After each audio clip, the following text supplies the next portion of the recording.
Ho acabeu d'escoltar i, a més, ho hem comentat al principi del programa. Avui parlem amb Beta Legal i, més concretament, parlem amb Benito Palma, que és el responsable de la correduría de assegurances d'aquesta companyia, de Beta Legal. Benito, muy buenas tardes, bienvenido. Buenas tardes, Luis. Bueno, vamos a hablar de planes de pensiones, vamos a hablar un poquito de qué son, cómo funcionan, qué alternativas hay, más que nada porque últimamente está habiendo bastante revuelo, ¿no?, con estos planes. Y para empezar, precisamente, me gustaría preguntarte sobre qué está pasando, ¿no? Los últimos cambios que han sufrido los planes de pensiones y qué está sucediendo en la actualidad y por qué es un tema del cual se está hablando mucho. O sea, básicamente que nos pongas un poquito en contexto. Sí, Luis, pues mira, actualmente lo que son las pensiones en España se basan en un sistema que se llama un sistema de reparto. O sea, es decir, todos los afiliados actuales a la Seguridad Social pagan las pensiones actuales de las personas que están jubiladas. Uh-huh. Entonces, por ponerte en contexto, como tú me dices, mira, hace tan solo 7 años se abonaban 8,3 millones de pensiones. Hoy en día se abonan 9,3 millones de pensiones. Hace 7 años había 19 millones de afiliados. Hoy hay 17 millones de afiliados. O sea, es decir, tenemos menos afiliados a la Seguridad Social y pagamos más pensiones. Entonces, bueno, estamos en riesgo. Claro. Yo pensaba que lo lógico sería que cada uno, cuando cotizase, ¿no?, se le hiciera una pequeña hucha o un pequeño, pues, bueno, una acumulación de su dinero a lo largo de los años. ¿Cómo es que el sistema es? Bueno, no sé si sabrás la respuesta, ¿no?, pero yo me planteo, sí, ¿cómo es que se ha hecho un sistema en el que se paga, o sea, se cobra lo que se paga ahora y no se guarda lo que cotiza uno para pagárselo más adelante? Sí, bueno, pues eso es lo que te decía, ¿no? O sea, el sistema actual es un sistema de reparto, es el que se decidió en el año 78 y es el que actualmente tenemos. Otros países, como es Alemania, como es Estados Unidos, bueno, Alemania, por ejemplo, tiene un sistema mixto. Uh-huh. O sea, es decir, el sistema de reparto lo compatibiliza con un sistema de capitalización, como tú dices. Uh-huh. Estados Unidos tiene un sistema básico. Estados Unidos no tiene ni tan siquiera ese sistema de reparto ni ese sistema mixto. O sea, simplemente paga pensiones de supervivencia. Solamente Grecia, España y Portugal son los que mantenemos este sistema de reparto actual. Y en una situación actual en la que, como acabas de comentar, cada vez hay menos personas pagando más pensiones, la siguiente pregunta es, bueno, ¿hasta cuándo se podrá sostener esta situación? Es decir, ¿cuántos años tenemos de margen para que haya que hacer algún cambio? Mira, ya están habiendo cambios. O sea, de hecho, hubo una reforma en el año 2011 que amplió el periodo para calcular la pensión de 15 a 25 años. Otra reforma en el año 2013, el 1 de abril del 2013, donde la edad de jubilación depende de los años que tengas y de las cotizaciones que hayas acumulado. Por ejemplo, a partir del 2027 serán necesarios 37 años de cotización para tener derecho al 100% de la pensión. A partir del año 2019 se pone en marcha el factor de sostenibilidad y el índice de revalorización. O sea, es decir, ya se están haciendo cambios y ya se están poniendo medidas porque ya se ve que el sistema actual pues no va a poder asumir el pago. Antes hemos mencionado muy rápidamente algunos países en los que se hacía un sistema diferente, ¿no? ¿Podemos profundizar un poquito en esto? O sea, ¿qué diferencias encontramos en los países y cómo es ese sistema en estos países? Por ejemplo, has dicho Alemania, un sistema mixto. ¿Qué significa un sistema mixto?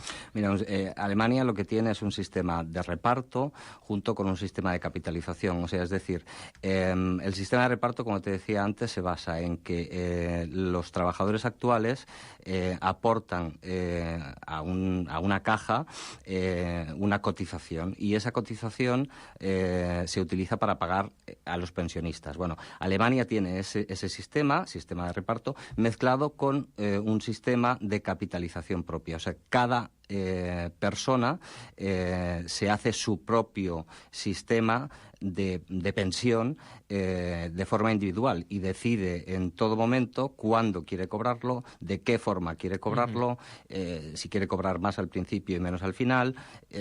Más o menos es eso, ¿eh? No sé si es lo que me estabas preguntando. Sí, eso era. Y ahora pasamos a lo siguiente. Hemos visto que este es el sistema público, ¿no?, que tiene una serie de carencias o que estamos viendo que está en una situación un poco inestable. A partir de aquí también tenemos, o existen, los fondos de pensiones privados, ¿no? Que se podrían considerar como una alternativa un poquito más fiable. Te explicaré una anécdota personal. Mi padre me decía, tú en cuanto empieces a cobrar, ábrete un fondo de pensiones privado porque no sabemos lo que va a pasar con el sistema público. Y ahora yo te pregunto, ¿es así? ¿Es un sistema más fiable? Y si es así, ¿por qué? ¿Y cómo funcionan? ¿En qué consisten? Bueno, buena anécdota. Bueno, no es que sea un sistema más fiable.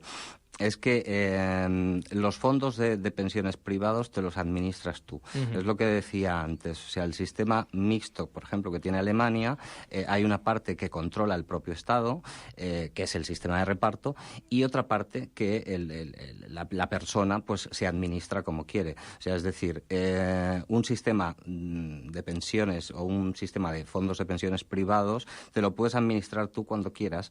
Puedes destinar la cantidad que quieras. Puedes cobrarlo a partir de los 65 años o 67 en la forma que tú quieras, de golpe, o puedes hacer una pensión vitalicia. O sea, es un sistema que tú mismo te haces como un traje a medida. Uh-huh. ¿Y hay algún tipo, o hay diversos planes privados alternativos? O sea, ¿hay otros tipos de planes privados? Bueno, tenemos... Hay mucha variedad. En principio tenemos, por ejemplo, los planes de pensiones asegurados. Uh-huh. Tenemos los planes de pensiones normal y corriente. Tenemos los planes individuales de los PIAs, los que se llaman PIAs. O sea, tenemos muchos sistemas diferentes, pero para elegir ese sistema, como antes te he dicho, es un traje a medida. Hay que mirar el perfil de cada persona, la edad que tiene, cómo le afecta la fiscalidad, dependiendo de la renta que tenga, o sea, del salario que cobre, de las necesidades de liquidez que tenga, de la situación que haya en los mercados en ese momento. O sea, cada persona se le puede hacer un traje a medida. Y esto es algo que comentaremos ya de cara al final, pero entonces esto significa que alguien tiene que estudiar un poquito su caso y aconsejarle, ¿no? Me ha llamado la atención los dos nombres que me has dado, asegurados y PIAs, entre otros. Al ser los primeros que me has comentado, imagino que son los más comunes, ¿no? Porque son los primeros que te han venido a la mente. ¿Me puedes explicar un poquito cómo funcionan en comparación o en contraste con los normales y corrientes? Sí, mira, los planes de pensiones es un sistema en el que tú aportas una cantidad con un máximo, porque está legislado y la ley pone unos límites. El plan de pensiones aportas con un máximo de 8.000 euros y la ventaja es que tiene deducción fiscal, tiene hasta un 30% de deducción fiscal. El plan de pensiones normalmente está asociado a una variabilidad del mercado. O sea, tú lo pones y estás apostando por una serie de valores en el mercado. Los PIAs no tienen esa deducción fiscal, ese 30% inicial, pero tienen otras ventajas fiscales que es, por ejemplo, si los cobras en vez de en forma de capital, en forma de renta, o sea, poco a poco. Uh-huh. Si tú los cobras poco a poco, esas variaciones, o sea, esas deducciones fiscales las vas a tener al 100%, exentas al 100%. Vamos a hablar ahora mismo un poquito ya de la situación en España y su implementación y la implementación de estos planes de pensiones privados en la sociedad. Los planes de pensiones públicos están bastante arraigados, ¿no? Es decir, que la gente incluso se llega a no plantear la necesidad de hacerse un fondo de pensiones privado, asumiendo que el Estado va a cubrir sus necesidades. Pero viendo que aquí hay una cierta inestabilidad y que se están produciendo cambios, yo te pregunto, ¿es esto así? ¿Y tú qué recomendarías? O sea, ¿tú recomendarías hacerse un sistema o hacerse un plan de pensiones privado? Por supuesto. O sea, pensión pública vamos a cobrar. O sea, no, el sistema no va a quebrar. Uh-huh.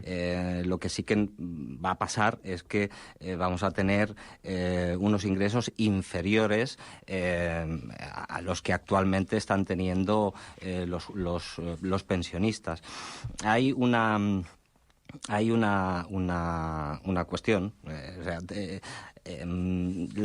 tenemos lo que es la tasa de la tasa de sustitución, que se le dice. O sea, cuando una persona está trabajando y pasa a cobrar una pensión, actualmente en España se está pagando el 82,1% del último salario que ha cobrado esa persona. La media de la OCDE está en el 52%. ¿Qué quiere decir?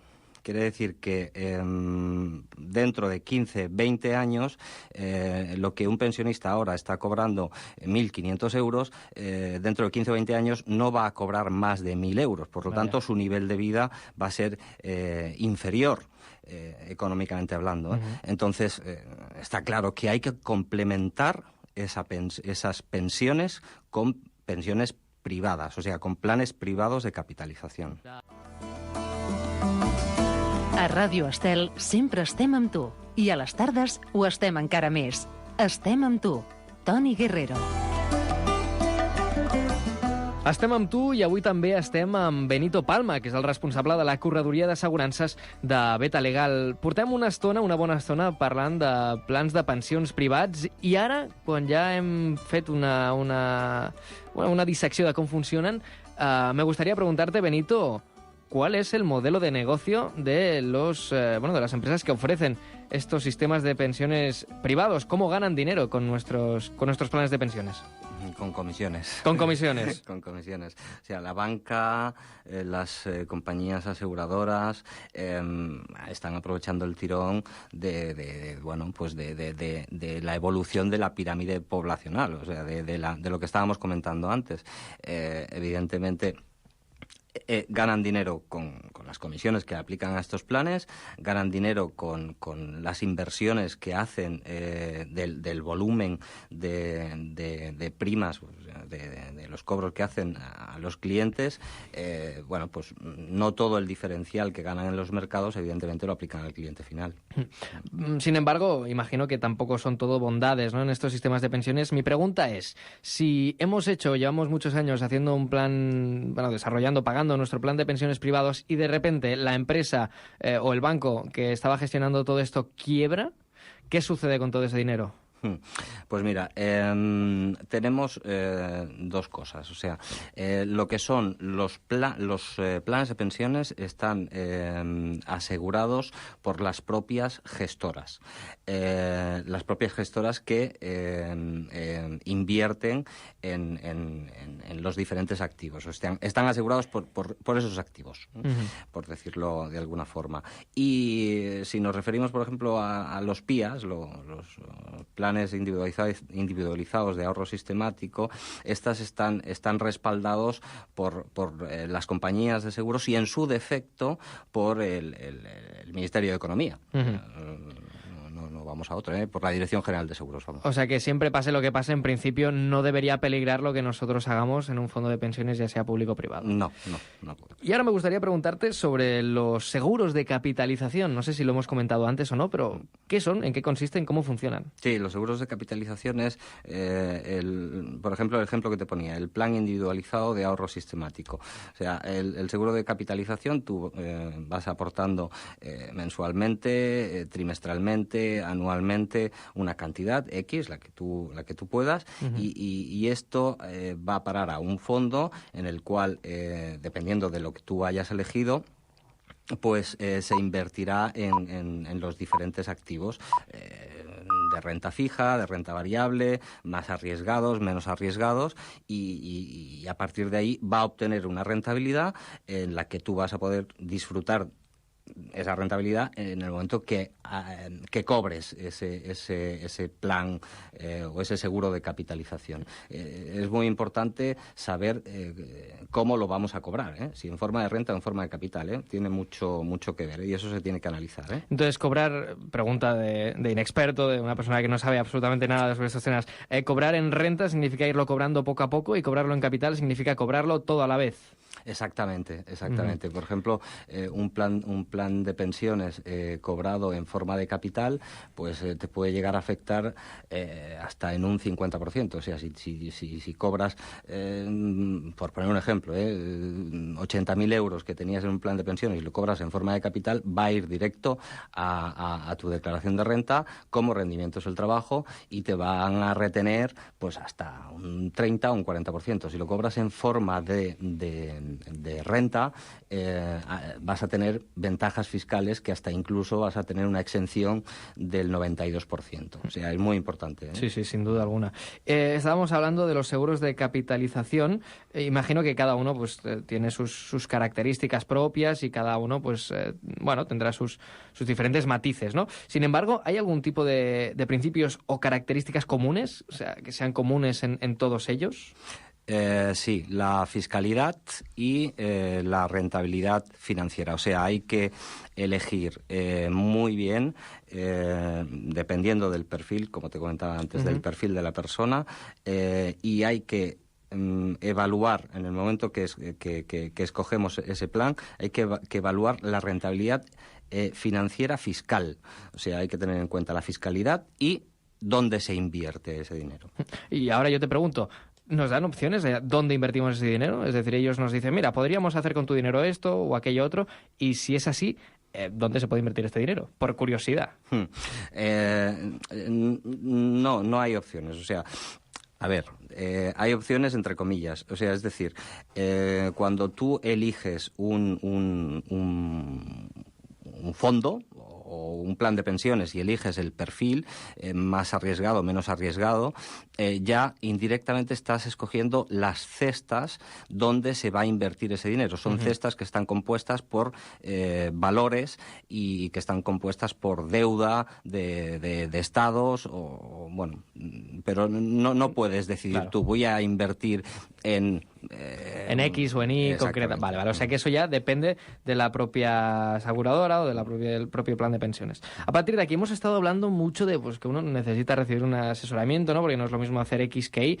Y la siguiente pregunta, lógica, después de toda esta conversación es, vale, ¿a dónde voy a preguntar, no? O sea, ¿quiénes me pueden asesorar para encontrar el plan de pensiones ideal para mis necesidades? Sí, pues mira, asesores financieros, corredores de seguros, fiscalistas, o sea, sobre todo alguien que tenga directamente o que esté relacionado directamente con las finanzas, como puede ser un corredor de seguros o un asesor financiero. Al principio hemos comentado muy brevemente que en principio cobraremos, ¿no? Es decir, nuestro plan de pensiones público, estoy hablando, es decir, el que ya de por sí tenemos, pero sin embargo me gustaría incidir un poco más ahora que ya nos acercamos al final de esta entrevista, remarcarlo. Esas personas que no han contratado un plan de pensiones privado, ¿qué pasará con ellas? ¿Cobrarán ese dinero? ¿Cobrarán menos? ¿Qué pasará? Cobrarán la pensión pública, pero cobrarán menos de lo que actualmente están cobrando los pensionistas actuales. O sea, tienen que complementar, o sería muy aconsejable complementar con una pensión, con un seguro privado, un plan de pensiones privado. Y después de esto ya la última pregunta que te planteo, y ya para cerrar esta entrevista desde Beta Legal, ¿cómo podéis ayudar a todas aquellas personas que tengan algún tipo de duda o que después de toda esta conversación digan, bueno, a mí me interesa todo esto, pero sin embargo me han surgido dudas? ¿Qué ofrecéis? Bueno, nosotros en Beta Legal disponemos de asesores financieros, de fiscalistas que pueden analizar el caso de cada persona y a partir de ahí pues hacerle un traje a medida para que su rentabilidad financiero-fiscal y su plan de pensiones o su seguro de capitalización sea el más adecuado. Pues vamos a recordar, si te parece bien, los datos de contacto para todas aquellas personas que les interesen todas estas cuestiones. A mí, sinceramente, que soy joven y que acabo de aterrizar en el mundo laboral, tengo que reconocer, sinceramente, que a mí todo este tema me interesa y que no me lo pensaría dos veces en marcar este número de teléfono, 93 745 16 14, 93 745 16 14, que es el teléfono de Beta Legal. Benito, ¿no es así? Sí. Recordamos también la calle, por si alguien se quiere presentar ahí, que, oye, bienvenido sea también, ¿no? Imagino. Sí, claro, por supuesto. Pues es la avenida de Francesc Macià 38 en Sabadell. Francesc Macià 38 en Sabadell. Benito, En Barcelona. Vaya, me están confirmando que no es Sabadell, es en Barcelona. No, sí, Sabadell. Es en Sabadell, Sí. pero en Barcelona. Ahí, este equipo de producción que tenemos en la pecera confundiendo al personal. Pues estamos en Sabadell, Barcelona, avenida de Francesc Macià, 38. El teléfono es el 93 745 16 14. 93 745 16 14. Benito, muchísimas gracias por tu presencia. A ver si dentro de 2 semanas nos volvemos a encontrar o viene algún compañero tuyo de Beta Legal. Es un placer, Luis.